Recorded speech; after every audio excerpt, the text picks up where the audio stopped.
Shadow of the Ninja Reborn is a remake that breathes new life into the 1990 NES classic. The game retains the spirit of its predecessor while introducing a host of modern updates that make it both nostalgic and refreshing while bringing it to a new audience.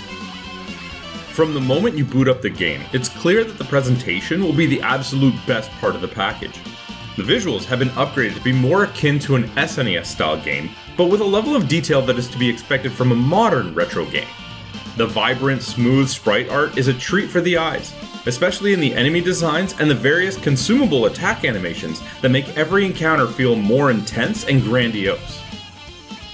As you work your way through the game's 6 stages, you'll find yourself challenged by waves of oncoming enemies and tough platforming sections. With each stage divided into subsections, sometimes including mid-bosses, but always a large-scale fight against a final boss that requires a lot of pattern recognition and patience, the game never feels like a retread of previous activities. The normal difficulty setting is punishingly hard, a nod to the old-school challenge that defined the original, but it can be chipped away at with periodic checkpoints each stage and unlimited continues, which allow for plenty of practice to perfect your runs.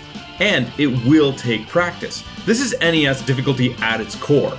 There is also a hard mode for people who really want to challenge themselves, but I wasn't brave enough for it.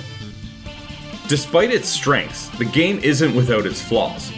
The controls, while generally solid, can feel stiff at times, particularly when you're trying to attack or switch between your ninja consumables. This can lead to frustrating moments, especially during the more intense platforming sections, where one wrong move can send you plummeting to your doom. The game does include a timer for each level, a feature I've always hated in video games, but in this case, it's so generous that it makes you wonder why they even bothered. What should be one of the game's highlights is the full local co-op mode, allowing for 2 players to team up as both of the legendary ninjas. However, in my experience with it, the camera seemed to be fixed on the second player, which often resulted in me taking unintended damage or even dying because I was off screen.